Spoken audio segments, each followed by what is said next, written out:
और आप सोचोगे कि वो साइंस ही नहीं सीखता है, तो बहुत बड़ी गलती करोगे। बिस्तर से कैसे गिरते हैं उसके लिए रेडी उसको रहता है। न्यूटन के तीनों नियम पता होगा। हाँ हाँ। उस बच्चे को नर्सरी में आने के पहले, जैसे आप IISc और IIT में आने के पहले बहुत सारी तैयारी करके आते हो ना, वो बच्चा नर्सरी में आने के पहले न्यूटन के तीनों नियम की तैयारी करके आता है नर्सरी में आने के पहले।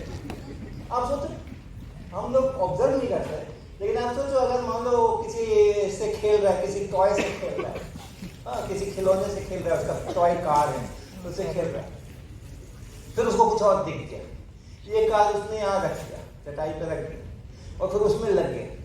घंटे भर बाद उसको फिर से मन हुआ कि चलो अब कार खेलते हैं। वो कार को उठाने के लिए, दोबारा लेने के लिए कहाँ जाता है?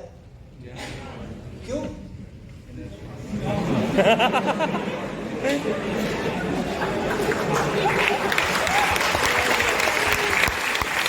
वो वहीं पर जाता है जहां उसने रखा था। उसको पता है जो चीज रेस्ट में रहती है वही रहते हैं।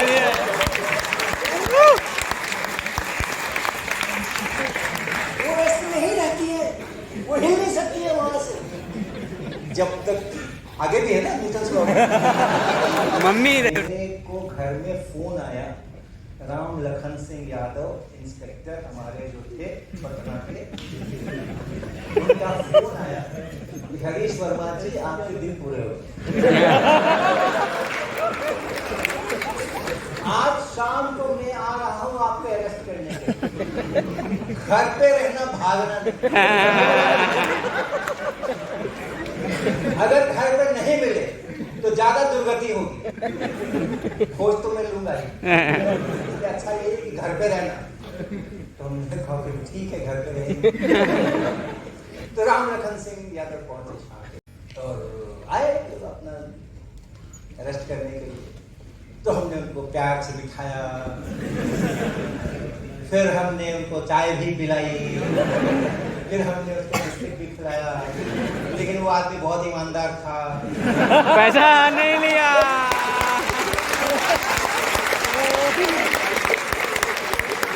वो मेरा डिसीजन नहीं था, ऑफकोर्स वो मेरे पेरेंट्स का डिसीजन था कि इनको घर में रखना है, इनको स्कूल नहीं जाने देना है। और घर के अंदर ऐसा नहीं है कि कोई होम स्कूलिंग कराई जा रही है, ऐसा भी नहीं था, ऐसा भी नहीं था। वो 10 साल हमारे जो है ना, वो क्या क्या किए जा रहे थे। आज के इसमें बोलोगे, आज के सिचुएशन में अगर कोई घर में किसी बच्चे को बिठाए और उसको पढ़ाने के कोई अलग से व्यवस्था नहीं करे, आजकल होम स्कूलिंग एक अलग शब्द चला हुआ है, वैसा कुछ नहीं, बस हो खेलो कूदो। जो थोड़ा बहुत बड़े लोगों को पता है, हंसते गाते खेलते, शाम को खेल करते समय में, रात को सोते समय में कुछ स्टोरी बता देंगे, कुछ मैथमेटिक्स उनको आता होगा तो हमें भी बता देंगे, कुछ लैंग्वेज आती होगी तो हमें बता देंगे। ऐसा 10 साल तक अगर किसी बच्चे को घर में रखे तो उसको क्या बोलेंगे? तो लेकिन मेरे साथ ऐसा ही किया गया, और मैं वाकई शायद यहीं से मेरी इसकी शुरुआत हो गई थी कि सब लोग जिसको कहते हैं कि ऐसा नहीं करना चाहिए, बहुत गलत काम है, मैं वही करता हूँ। उसकी शुरुआत शायद यहीं से हुई थी। तो 10 साल तक मैंने स्कूलिंग नहीं किया, कहीं नहीं गया, और उसका एक बहुत बड़ा फायदा, अब मैं जब एनालिसिस करता हूँ तो मैं बहुत बड़ा फायदा उसका पाता हूँ। और वो फायदा क्या है कि हमें देखो, जीवन के अंदर में जो लोग जन्म लेते हैं उसके बाद से लर्न करना शुरू करते हैं, और आप अभी जहाँ भी पढ़ रहे होगे, PhD में होगे, M.Tech में होगे, UG में होगे, जहाँ भी होगे, जितना भी लर्न करते हैं, आगे भी चले जाओ, प्रोफेशन में जाते हैं तब भी लर्न करते हैं, जो सबसे स्टीप लर्निंग ग्राफ होते हैं, सबसे कुछ लोग यहाँ बैठ सकते हैं चाहे तो, बहुत अगर ज्यादा रश हो। हाँ इधर आके, इतना स्पेस तुम लोगों का, इतना मेरा। जाओ मनीष जाओ उधर आगे स्टेज में बैठो। तो जो सबसे स्टीप लर्निंग होती है वो होती है नर्सरी में एडमिशन लेने के पहले, राइट? बर्थ के बाद नर्सरी में एडमिशन लेने के पहले जो लर्निंग है बहुत स्टीप लर्निंग है। मैं अभी कश्मीर में रह के आ रहा हूँ, तो जिन घरों में मैंने रात बिताई तो हर जगह उनके परिवार के सब लोगों से मुलाकात हुई। छोटा बच्चा फेस रिकॉग्निशन करता है। उसको पता है कि मेरे घर के जो लोग हैं, मेरी माँ है, मेरे पिताजी है, मेरे भाई बहन है, जिनको पहचानता और दूसरों को नहीं पहचानता। वो ज्यादा फर्क थोड़ा होता है, तो वो थोड़ा रिफाइंड वाला फर्क है ना। सबके दो आँख है, सबके नाक है, कान है। अब आप कुत्तों को देखोगे, बिल्लियों को देखोगे, तो अगर धारी वाली नहीं रही बदन के ऊपर तो सभी कुत्ते ऐसे नजर आए, सभी कौवे जैसे नजर आते कि नहीं। अब उसको पता कर सकता होगा तो ये वाला कौवा कल आया था, ये वाला कौवा आ गया है, क्योंकि मेरी नजर नहीं है उतनी तेज। वो करते होंगे आपस में, वो आपस में करते होंगे बहुत बार। तो जो अपने जो सिख बंधु हैं वो लोग पगड़ी वगड़ी लगा करके सबकी दाढ़ी वाड़ी रहती है, तो मुझे तो बहुत पहचान नहीं होती कि कौन वाले कौन, सब एक से ही नजर आते हैं, सब एक से ही नजर आते हैं। लेकिन वो लोग बच्चे तो जानते भाई इंपर्सोनेशन थोड़ी करता है कोई किसी का। लेकिन ये इतना छोटा बच्चा कुछ महीनों का ये फेस रिकॉग्निशन कर सकता है कि ये क्या कम बात है। और नर्सरी में एडमिशन लेने के पहले एक पूरी की पूरी लैंग्वेज सीख के रखता है कि नहीं। स्कूल में जब एडमिशन लेने के लिए जाता है तो वहां पे तो ऐसा नहीं होता है कि उसको अभी बोलना आ रहा है, वर्ड्स सीख रहा है, कम्युनिकेट नहीं करता, ऐसा तो नहीं है। उसके पहले तो खूब अच्छी तरह से बातचीत करता रहता है। एक पूरी लैंग्वेज, आप सोचिए, एक पूरी लैंग्वेज बच्चे जो है वो 1-1.5 साल 2 साल की उम्र आते आते अच्छे तरह मास्टर कर सकते हैं, जो भी घर में बोली जाती है। चाहे वो बंगला बोली जाए, चाहे वो उड़िया बोली जाए, चाहे वो हिंदी बोली जाए, चाहे वो असमीज बोली जाए या तेलुगु बोली जाए, जो भी घर में बोली जाती है। और घर में जो बोली जाती है, जिस ग्रामर के साथ बोली जाती है, उस ग्रामर में एक जरा सी रत्ती भर गलती नहीं करता है वो। पूरी की पूरी ग्रामर उसको याद है, कब क्या बोलना है उसको अच्छी तरह पता है। बिहार का बच्चा है तो जरूर बोलेगा कि लड़का आता है, लड़की आता है।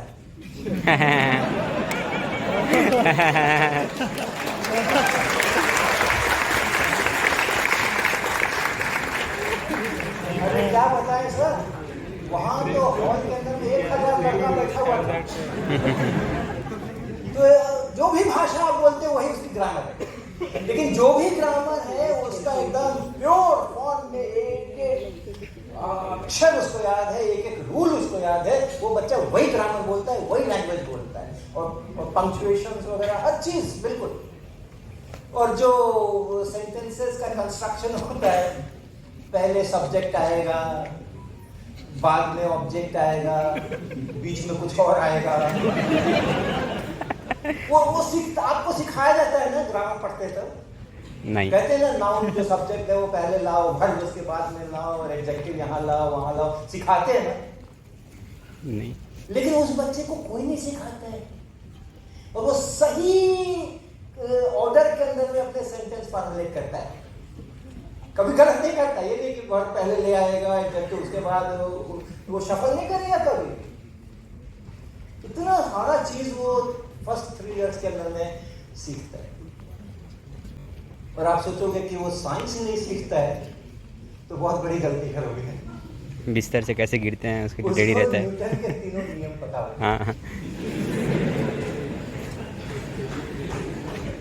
उस बच्चे को नर्सरी में आने के पहले, जैसे आप IISc और IIT में आने के पहले बहुत सारी तैयारी करके आते हो ना, वो बच्चा नर्सरी में आने के पहले न्यूटन के 3 नियम की तैयारी करके आता है नर्सरी में आने के पहले।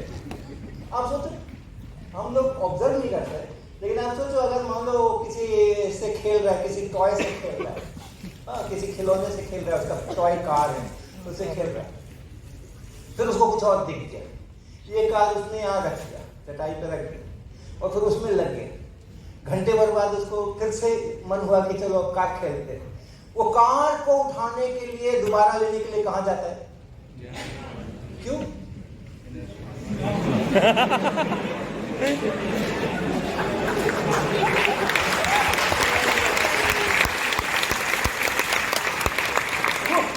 वो वहीं पर जाता है जहां उसने रखा था। उसको पता है जो चीज रेस्ट में रहती है वही रहते हैं।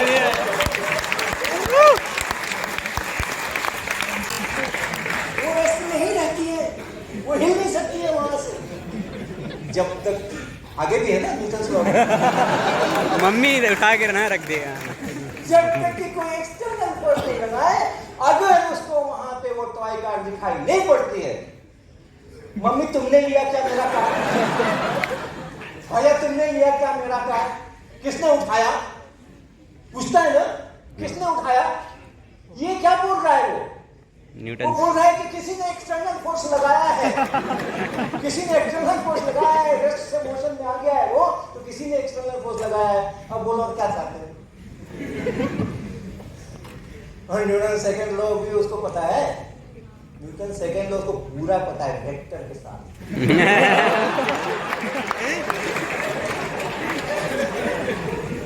सर जी देखो वीडियो ले रहे हैं आप, सर ऐसे ही वीडियो लगा दीजिएगा और एक बच्चे को जो अभी स्कूल जाना जिसने शुरू नहीं किया है उसको खड़ा कर दीजिएगा गार्डन के अंदर में, और आप खड़े हो जाएगा, पेरेंट खड़े हो जाए, कोई भी भाई कोई भी खड़ा हो जाए, उसका बॉल खेलेंगे।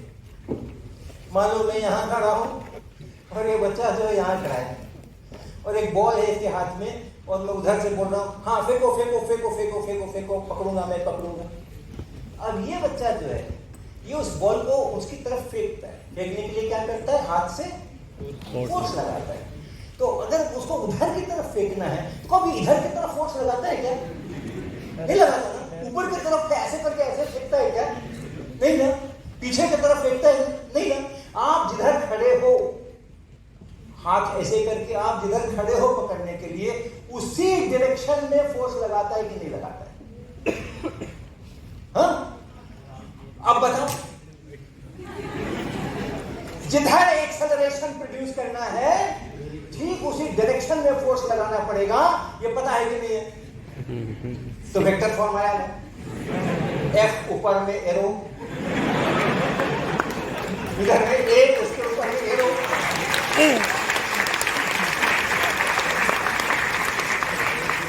पैरेलल वेक्टर्स होते हैं, फोर्स और एक्सेलरेशन पैरेलल वेक्टर्स होते हैं। जिधर फोर्स लगाओगे उधर ही एक्सेलरेशन पता होगा। ये वेक्टर नेचर उसको अच्छी तरह से मालूम है। जिधर उसको फेंकना होता है उधर ही की तरफ अपने हाथ से वो फोर्स लगाए। और अगर वीडियो रिकॉर्डिंग चल रही है तो आप 5 फीट पे खड़े हो और उसके हाथ के एक्शन को रिकॉर्ड करो और फिर जरा 12 फीट पे चले जाओ और उसके हाथ के एक्शन को रिकॉर्ड करो। आप देखोगे कि अगर आप नजदीक खड़े हो तो बच्चा धीरे से ऐसे फेंकता है, अगर आप दूर खड़े हो तो बच्चा थोड़ा ताकत लगा करके जोर से फेंकता है। खेल लेते हैं ना बच्चे, 3 साल के तो इतना खेल लेते हैं, बहुत मजे से खेल लेते हैं। अब ये क्या हुआ? अब मैग्नीट्यूड पर आ गए। ज्यादा एक्सेलरेशन चाहिए, ज्यादा स्पीड क्रिएट करनी है। पहले तो ये पता है कि अगर ज्यादा डिस्टेंस जाना है उसको तो ज्यादा स्पीड क्रिएट करनी पड़ेगी। तो स्पीड में और डिस्टेंस में जो रिश्ता है वो भी पता है, वो भी प्रोपोर्शनलिटी का रिश्ता पता है।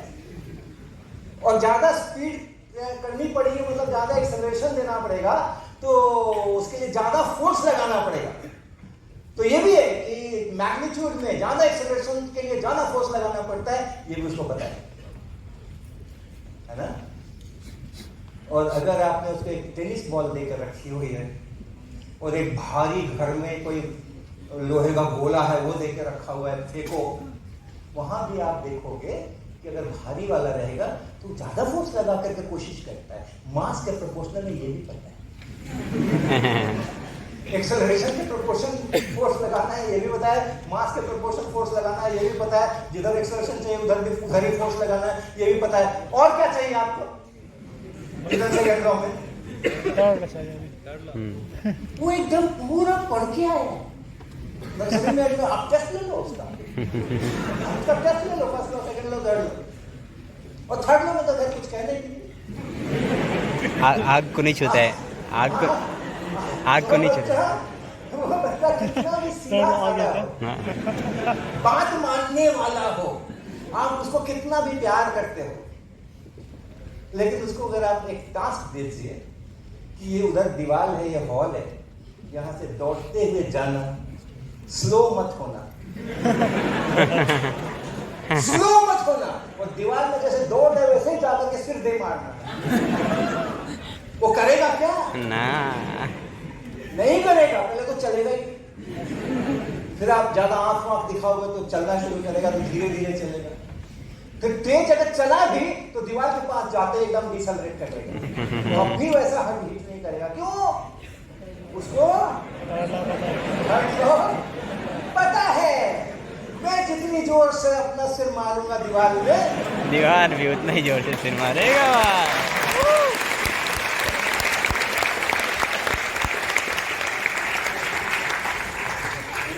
अब इतनी स्टीप लर्निंग क्यों होती है? शुरुआत में, शुरू के उस 3 साल के अंदर में, 2 साल के अंदर में, 1 साल के अंदर में इतनी स्टीप लर्निंग क्यों होती है? दिमाग खाली रहता है। इसलिए होती है कि उसके लिए कोई सिलेबस डिजाइन नहीं किया गया है।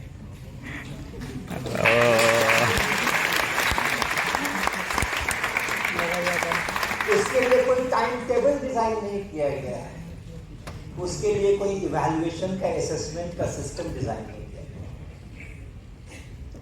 लर्निंग बहुत फास्ट है, ये नेचुरल प्रोसेस ऑफ लर्निंग है इंसान का, ये इंसान का नेचुरल प्रोसेस ऑफ लर्निंग है।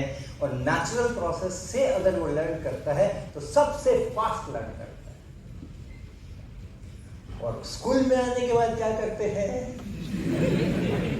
एक कमरा डेफिनेट कर देते हैं, साल भर इसी कमरे में आके पढ़ाई करते हैं, है ना। वो जो अपने महात्मा बुद्ध थे, उन्होंने बहुत जगह घूम घूम करके ज्ञान प्राप्त करने की कोशिश की, लेकिन बोध गया में उस पर्टिकुलर पेड़ के नीचे जब वो बैठे तभी उनको ज्ञान प्राप्त हुआ, बाहर घूमने से ज्ञान प्राप्त नहीं हुआ। ये तुम्हारा क्लासरूम है, इसी में बैठोगे तो तुमको ज्ञान प्राप्त होगा, बाहर घूमने से ज्ञान प्राप्त नहीं होगा।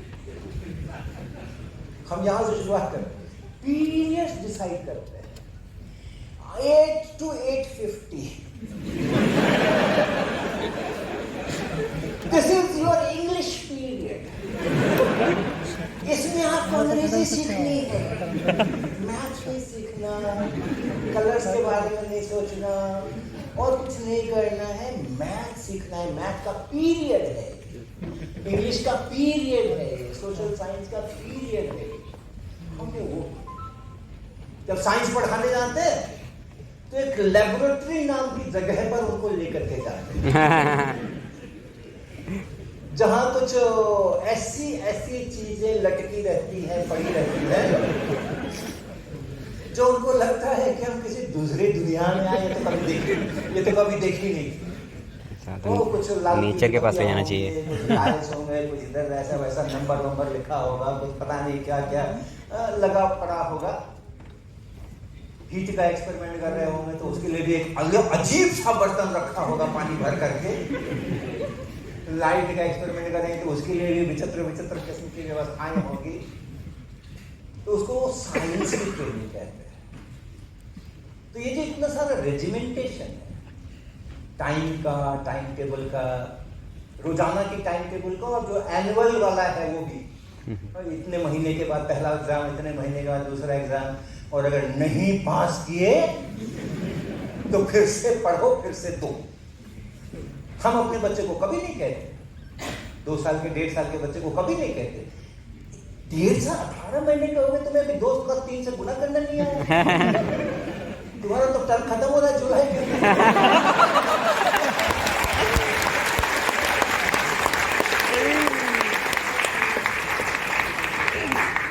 तो मेरे पिताजी ने जो ये अनकॉमन डिसीजन लिया, ये बच्चा 10 साल तक घर में ही है, पढ़ने लिखने का क्या जरूरत है, आदिल, इन्होंने मेरे को अपॉर्चुनिटी दिया कि मैं उस नेचुरल लर्निंग वाले स्पेस पर 3 साल नहीं 10 साल रहूं।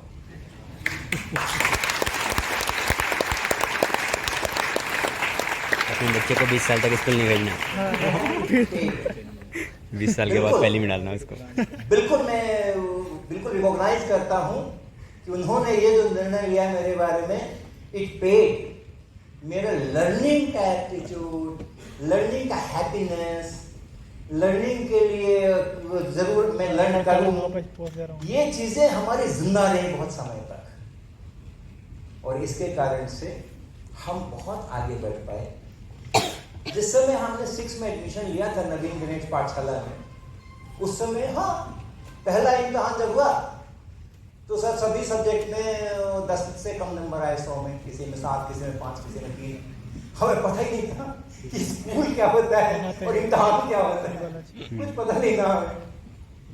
और एडमिशन 6ठे में क्यों हुआ मेरा, 6 में क्यों एडमिशन हुआ, 10 साल के वहाँ जो स्कूल में एडमिशन होता था उस समय में 1960s की बात कर रहे हो, उसके लिए कोई ऐसा जैम टाइप का टेस्ट नहीं हुआ था। वो प्रिंसिपल अपने रूम पे बुलाते थे। अच्छा, कोई गया, पेरेंट लेके गया एडमिशन के लिए, तो प्रिंसिपल अपने रूम पे बुलाते थे, उनसे कुछ बच्चे से कुछ सवाल पूछते थे, कुछ डिक्टेशन लिखाते थे, कुछ जनरल नॉलेज की बातें, कुछ ज्योग्राफी, अपनी आसपास की ज्योग्राफी है वो, कुछ मैथमेटिक्स, और करके वो प्रिंसिपल वहीं का वहीं 15 मिनट में डिक्लेयर कर देते थे कि इस क्लास में इसका एडमिशन ले लो। तो उस क्लास में चले जाते थे, वहाँ के क्लास टीचर रजिस्टर में नाम लिख लेते थे, हो गया एडमिशन। तो मेरे को उन्होंने टेस्ट किया, 6 के लायक पाया तो 6 में एडमिशन ले लिया। लेकिन जब वो परीक्षा हुई तो हमें तो ढम ढम ढम ढम लड्डू मिले बहुत सारे। तो परीक्षा, क्या परीक्षा होती है, 10 साल में तक किसी ने परीक्षा ली, ये क्या परीक्षा लेते हैं। और ये चीज बहुत लंबे समय तक मेरे साथ चली।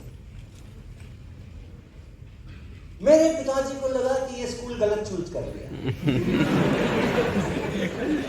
देखो ये दूसरी चीज होती है, मेरे को उन्होंने नहीं ब्लेम किया कि तुम्हें कोई कमी है, तुमको नंबर नहीं आ रहा है, उसको सप्लीमेंट करने के लिए कोई ट्यूशन नहीं लगाया मुझे, राइट। मैं नहीं कोप कर पा रहा हूँ आजकल को, तो खूब देखता हूँ आजकल तो इतना बढ़ गया है। अभी कल ही परसों हमने एक जगह एडवर्टीजमेंट देखा, coaching classes for nursery on सी,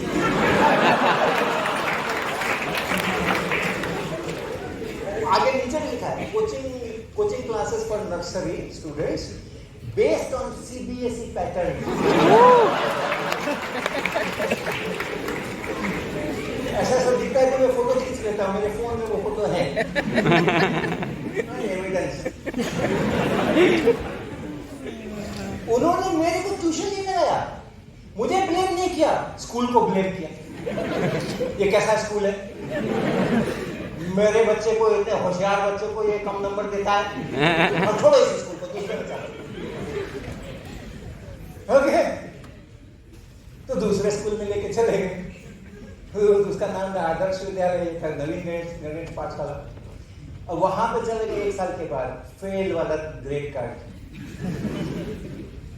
वहां पे भी वही कहानी, ग्रेड कार्ड कौन देखता था, प्रिंसिपल ने अपने कमरे में बुलाया, तो जब सवाल पूछे, ये किया वो किया। एक्चुअली उनको पहले दिखाया भी नहीं गया था, उनको तो सीधे ही पिताजी मेरे लेकर के गए थे। सर तुम्हें ले लो इसका एडमिशन।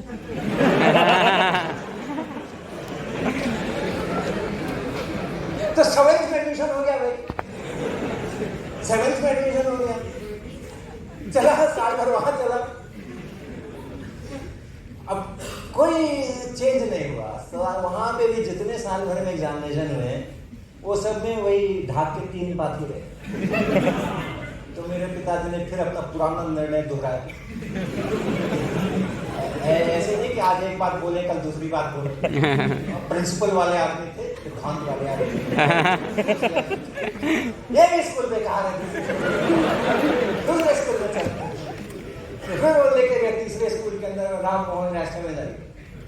वहां पर भी उन्होंने मेरे को प्रिंसिपल साहब ने बुलाया, प्रिंसिपल साहब ने फिर कुछ सवाल ये वो किए। 8वीं में ले इसको क्लास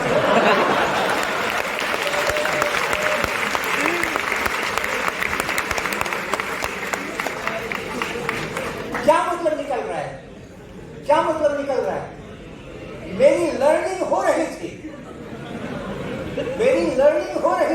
एग्जामिनेशन में नंबर नहीं मिल रहे। लर्न करना, चीजें सीखना और इम्तिहान में नंबर लाना, इसके बीच का कोरिलेशन फैक्टर बहुत थोड़ा सा होता है, ओनली स्लाइटली।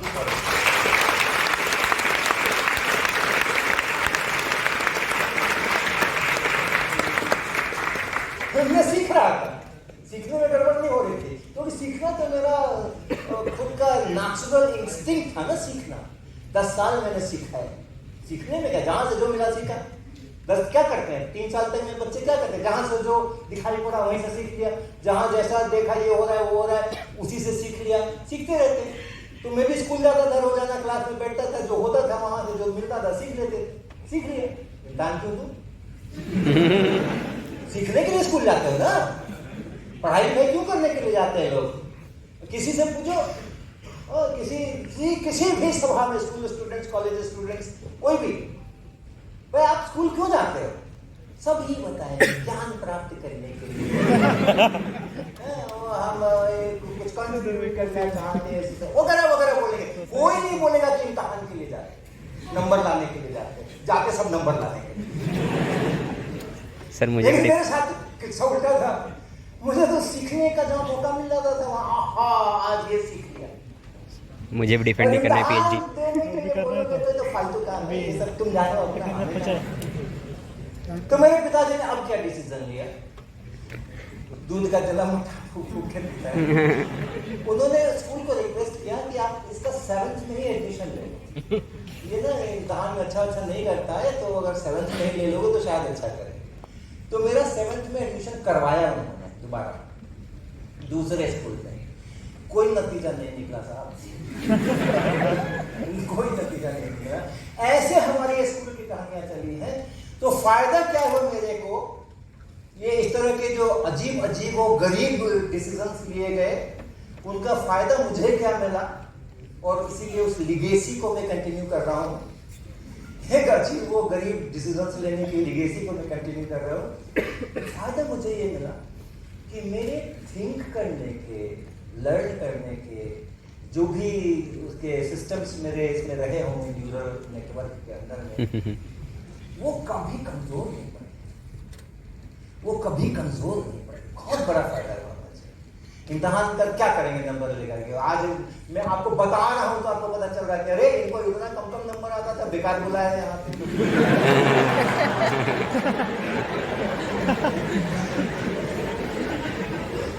लेकिन बुलाने के पहले नहीं बताया था इनको मैंने, पता नहीं बुलाते कि नहीं बुलाते। इसीलिए बुलाया।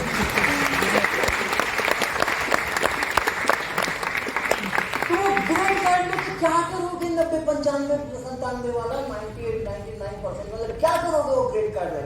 अगर 10, 15, 20 नंबर लाने वाला भी स्टेज के ऊपर आ सकता है।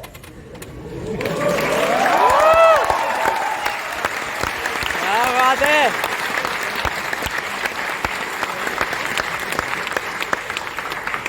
सीखना सर, मुझे भी डिफेंड नहीं करना है पीएचडी।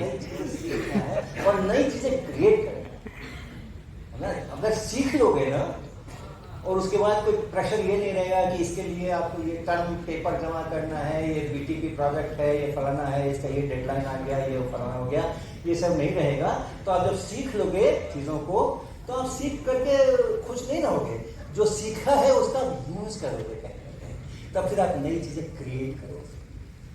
नई चीज़ें क्रिएट करना ये किसी भी प्रोफेशन के लिए उसका एप्टीट्यूड होना कि मैं कुछ नया क्रिएट करूं, वो किसी भी प्रोफेशन में आप रहो, वही आपको एक्सेल कराएगा। आप यहां से चाहे जैसी डिग्री ले लो, लेकिन आगे जो 30, 40, 35 साल, 40 साल, 45 साल, 50 साल आपको प्रोफेशन में रहना है, वहां पर आपको कोई ये सब काम नहीं आने वाला है। ये सब क्या आपको ग्रेजुएट लेते से कोई मतलब नहीं है। वहां पे आप क्या नया सोच सकते हो जो दूसरे नहीं सोच रहे हैं, वो एकदम से आपको जंप कराता है लैगर के ऊपर। तो वो सारी चीजें हमने यहाँ पर वो चलाई। तो ये हमारा स्कूल जीवन का इतिहास है।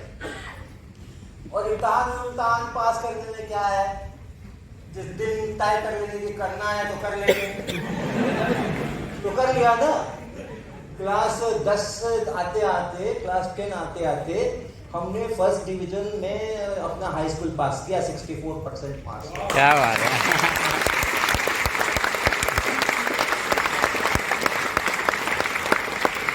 और कल आते आते यूनिवर्सिटी के अंदर में मेरे ख्याल से 400 इधर 300 700 1000 विद्यार्थी करीब होते थे क्लास में, क्लास 2 में पटना यूनिवर्सिटी जो लेती थी एग्जाम, उसमें 13 नंबर के पोजीशन पे मेरा नाम है।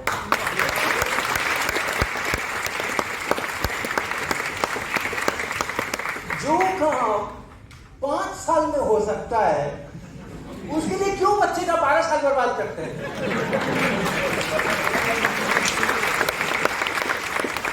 जो काम 5 साल में हो सकता था करके दिखाया हमने, और हम कोई ऐसे एक्स्ट्रा ऑर्डिनरी गॉड गिफ्टेड फलाने ढिमाके नहीं थे। ओके, हर कोई करके दिखा सकता है। उसको नेचुरल वे से लर्निंग से उसको दीवार मत करो, उसको नेचुरल वे से लर्न करके मैक्सिमम मौका दो, कोई भी करके दिखा सकता है। तो ये हमारा इसकी कथा थी। हमें अंग्रेजी अभी भी नहीं आती है, IIT में 23 साल कट गए।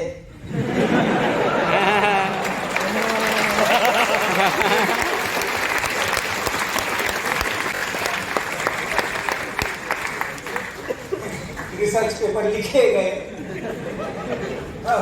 सत्यम जी ने हमें पहला रिसर्च पेपर जो IIT से चला था, उसके पहले पटना में था, वहाँ से भी लिखे थे थोड़े थोड़े, तो उन्होंने भी हमें सिखाया, हमारे सुपरवाइजर ने हमें सिखाया, फिर हमने अपने स्टूडेंट्स को सिखाया।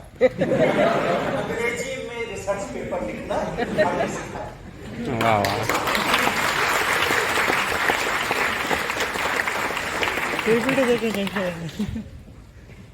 तो ये सब, ये देखो कितने, ये बच्चा कितने लर्न कर रहा है, बहुत मजा है। ये बच्चा है जो अपने यहाँ आप मिले हों, पता नहीं गए थे, तो रंजीत करके हमारे यहाँ एक व्यक्ति काम कर रहे हैं हमारे शिक्षा दुकान के अंदर में, और उसके पिताजी रिक्शा चलाते थे पहले, अब वो बागवानी का काम करते हैं। उनका बेटे है रंजीत, और उनका बेटा है ये अभी जस्ट इसने नर्सरी में जाना शुरू किया है, और उसके पिताजी बहुत कीनली इसको ऑब्जर्व कर रहे हैं कि ये डीरेल ना हो जाए स्कूल जाकर। जब तक उनका बस चला तब तक उन्होंने डिले किया इसको स्कूल में एडमिशन कराना, लेकिन फिर मम्मी का प्रेशर, अभी उसको स्कूल देना शुरू किया है, but is very keen, he knows, क्योंकि उसका अपना भी, उसने कभी स्कूल के सिस्टम को फॉलो नहीं किया, कभी डिफाई किया है, उसको मन में नहीं लगता था, but is such a competent person, such a competent person. मेरे सारा जितना एक्सपेरिमेंट हम लोग बनाते, 600 एक्सपेरिमेंट की आपने बात की, वो 600 का बढ़ के अब शायद 1200 हो चुका होगा। 600 बहुत पुराना फिगर है। 600 इसलिए फिगर है क्योंकि उस समय जब वो एक्सपेरिमेंट्स हम लोग बनाया करते थे नए, तो कहीं तो उसका नाम लिख लेते थे, ये वाला एक्सपेरिमेंट, डिस्क्रिप्शन तो किसी का कभी नहीं लिखा, एक्सेल के ऊपर वो चलता था। 600 650 तक हमने मेंटेन किया था, उसका लिखना छोड़ दिया। 10 साल पहले कभी हमने लिखना छोड़ दिया, इस 10 साल में क्या क्या। तो ये जो लर्निंग हो रही है ना इस समय में, ये है नेचुरल प्रोसेस लर्निंग का। इससे जितना नजदीक रहोगे, मैं कहता हूँ अपने सिस्टम में भी हमें पता है कि स्कूल कॉलेज के सिस्टम में हम ऐसा नहीं कर सकते हैं जैसा हम मेरे साथ हुआ है, वैसा नहीं कर सकते। स्पेशली आपकी तो 10 बरस के बाद भी तो हमें उस सिस्टम में जाना ही पड़ा था ना, और उस सिस्टम से ही तो निकल करके फिर हम आए थे, तो ठीक है वो। लेकिन इस सिस्टम में भी क्या 5% की गुंजाइश है? ये जो नेचुरल खुद से लर्न करना है, सिचुएशन से लर्न करना है, कोई बताने वाला नहीं है, कोई उसका इम्तहान नहीं होने वाला, लेकिन लर्निंग का एंजॉयमेंट मिलना चाहिए, इसकी व्यवस्था संस्थान कर सकता है। 5%, 10%, 15%, कितना कर सकता है? जितना आप इस नेचुरल प्रोसेस ऑफ लर्निंग को एमलगमेट करा सकेंगे अपने सिस्टम में, उतना ही हमारी जो क्वालिटी है वो बढ़ेगी। ओके, अब दूसरी कथा है कॉलेज के टाइम का जो जीवन है, और ये भी मैं ही हूँ। ये जो सूखा हुआ चेहरा दिखा ये भी मैं हूँ। मेरा उस समय वजन 44 kg हुआ करता था। उस समय मतलब डिग्री ले रहे थे IIT से, मास्टर्स की जब डिग्री ले रहे थे उस समय। एक बार जब मैंने पटना यूनिवर्सिटी लेक्चरर ज्वाइन किया तो वहाँ रिफ्रेशर कोर्स चल रहा था कोई, तो मैं उसमें गया था एज रिसोर्स पर्सन। तो उसके 7-8 साल के बाद कोई दूसरा रिसोर्स पर ये हुआ, ये जब दूसरा इस तरह का क्लास जब हुआ तो फिर से मैं 6-7 साल के बाद गया तो एक सज्जन मेरे को मिले और उन्होंने कहा कि आप जब पिछली बार आए थे क्लास उस साल के अंदर में तो हमने उस कोर्स में भाग लिया था, तो मैं पटना भी गया था अभी कुछ दिन पहले, नहीं उस समय में, उसी समय में जो 6 साल पहले वाला कोर्स था उस समय में पटना भी गया था। और जब उन्होंने बताया कि वहाँ एक और वर्मा जी हैं, वहाँ एक और वर्मा जी हैं खूब दुबले पतले से, तो कोई बताया, हमें को बताया कि दुबला पतला कोई वर्मा जी वहाँ नहीं है, जो दुबला पतला था वही मोटा ताजा हो गया। ट्रांसफॉर्मेशन। तो ये हमारे डिसीजन था हमें।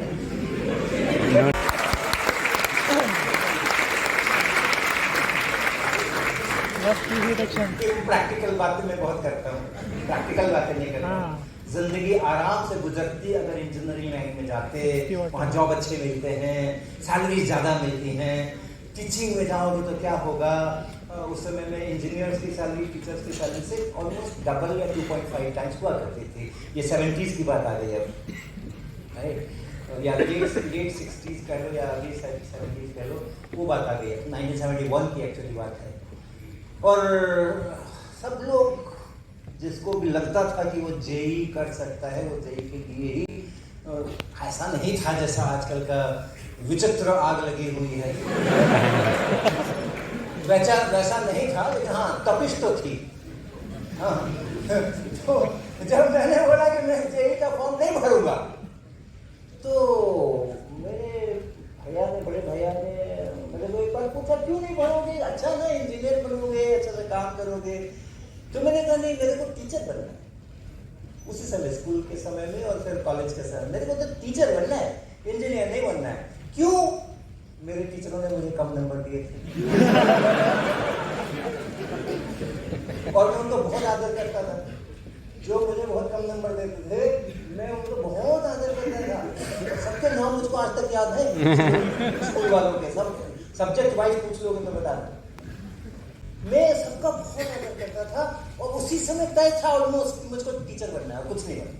कहाँ बनना है वो पता नहीं, लेकिन बनना टीचर ही और कुछ नहीं बनना है। ऑलमोस्ट उसी समय में फिक्स था, बिल्कुल माइंड के अंदर फिक्स था, स्कूल टाइम। और उनको भी पूछ लेता ना कोई कि भाई आपके स्कूल के बताओ जरा इंटेलिजेंट बच्चे, मेधावी बच्चे कौन कौन से हैं, तो सबसे पहला नाम वो मेरा ही लेते थे, नंबर भी देते थे। तो मैंने बोला मेरे को टीचर ही बनना है। जैसा मेरे टीचर ने मेरे मन के अंदर में जगह बनाई थी अपनी, मुझे भी विद्यार्थियों के मन के अंदर में जगह बनानी है। ये 1971 का डिसीजन है। जैसे मेरे स्कूल के टीचर्स ने मेरे मन में अपनी जगह बनाई हुई है, मैं भी अपने विद्यार्थियों के बीच में ऐसी जगह उनके मन में बनाऊंगा। ये 1971 का डिसीजन था मेरा, और वो बनाने के लिए मुझे टीचर बनना पड़ेगा। इंजीनियर होकर के वो काम नहीं कर सकता हूँ, इसलिए मैं जेई का फॉर्म नहीं भरूंगा। मैंने नहीं भरा। तो करो, अपने मन का करो, अपने मन के बादशाह हम खुद हैं, राइट। अब आईआईटी में आ गए, ये कॉलेज डेज ही चल रहे हैं अभी, तो आईआईटी के अंदर में एमएससी के लिए एडमिशन हो गया। उस समय तो हमने मना कर दिया था, जेई नहीं करना है, इंजीनियर नहीं बनना है। उस समय ये पता भी नहीं था कि वहाँ पे एक 5 ईयर इंटीग्रेटेड एमएससी भी होती है। हम तो यही जानते थे वहाँ सब इंजीनियर ही बनते हैं। बीएससी के बाद थोड़ा बड़ा जनरल नॉलेज बढ़ा तो पता चला कि आईआईटी केवल इंजीनियरिंग के लिए नहीं होती है, प्योर साइंसेस के लिए भी होती है। तो हमने कहा हाँ तब चल सकते हैं, अभी टीचर बनने का चांस है। तो मैंने वो दिया, उनका रिटन टेस्ट दिया।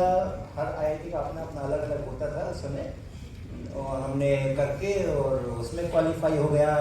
फिर इंटरव्यू के लिए पहुंचे, 7-8 लोग आए कि प्रोफेसर लोग बैठ करके मेरा इंटरव्यू लिए, उसमें भी पास हो गए, लिस्ट में नाम छप गया कि हाँ इनका सिलेक्शन हुआ है, तो उसमें मेरा नाम आ गया पहले ही उसके अंदर में।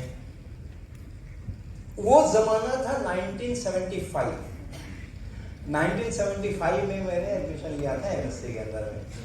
और जब मैं बीएससी कर रहा था पटना में, उस समय में एक बहुत बड़ा आंदोलन बिहार में चल रहा था और आगे भी फैल रहा था, जिसको हम लोग कहते हैं JP movement, Jayaprakash Narayan movement. और वो इतना बड़ा एजुटेशन था पूरा, और आइडिया था कि जितना करप्शन है और जितना तरह का एनॉमलीज है और सोशल एविल्स हैं, उन सबको खत्म कर देना है और नए बिहार का निर्माण करना है वगैरह वगैरह। उसकी स्टूडेंट्स यूनियन जो थी हमारी यूनिवर्सिटीज़ की, उन लोगों ने उसको किया था सारा, और जयप्रकाश नारायण उसके लीडर हुआ करते थे। तो उसमें हम भी झंडा लेकर के चल गए थे, यहाँ करना देना है, वहाँ से करना है, ये करना है, भाषण भी देख ही रहे हो।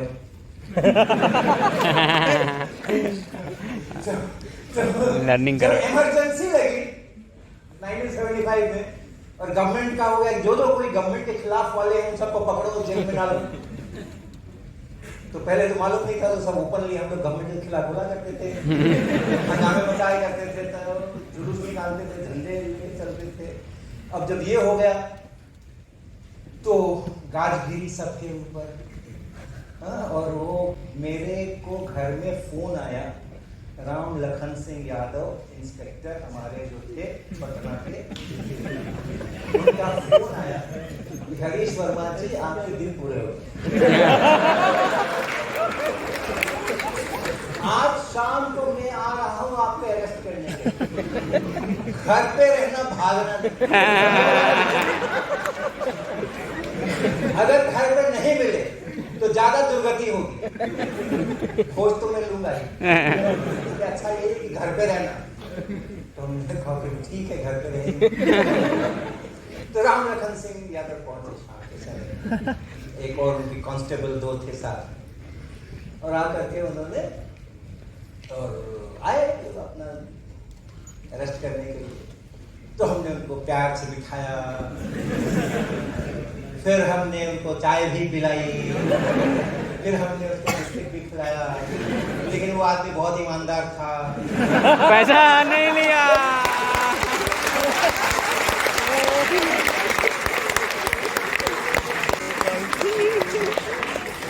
चाय बिस्किट का कोई असर नहीं हुआ। तो बोला चाय खत्म हो गई, अब चलिए। में चाय में उन्होंने कहा कि आपको दिखाने के लिए ना मैंने एक कागज रखा हुआ है, वो आप देख लें, उसका चलते हैं। अच्छा चेक तो कर। मैंने उनको कागज दिखाया। कागज क्या था कि मेरे एमएससी का के एडमिशन का कंफर्मेशन आईडी कानपुर से लेकर आ गया था, और इतने जुलाई को आप क्लासेस के लिए ज्वाइन कर लीजिए, ये लेकर आ गया था, और वो उतने जुलाई अभी 15 दिन बाद आने वाली थी। तो मैंने उनको बड़े मासूम शब्दों में कि सर अगर आपको लगता है कि आपकी जिम्मेदारी कि आपका जो ये रीजन है पटना, जहाँ के कि आपको रिस्पॉन्सिबिलिटी है, उस पटना में कोई सरकार के विरोध में कार्रवाई नहीं होनी चाहिए, अगर ऐसे आपको लगता है तो आप मेरी तरफ से निश्चिंत रह सकते हैं क्योंकि मैं इतने जुलाई को कानपुर जा रहा था। तो मेरे तरफ से आप निश्चित रह सकते हैं, कानपुर की जाके मुझे जो करना होगा करूंगा, कानपुर वाले समझेंगे, आपकी तो कोई जिम्मेदारी बनती नहीं है। लेकिन अगर आपको लगता नहीं मैं तो पूरे भारत सरकार का प्रतिनिधि हूँ और कहीं पर भी देश भर में कहीं भी कुछ गड़बड़ होगी सरकार विरोधी, तो मेरा काम है उसको रोकना, तो चलते हैं आपके साथ। तो 3 बार उस लेटर को पढ़ा, कंफर्म किया कि हाँ ठीक जेन्युइन लेटर है, ऐसे ही कुछ टाइप करके नहीं रख दिया है।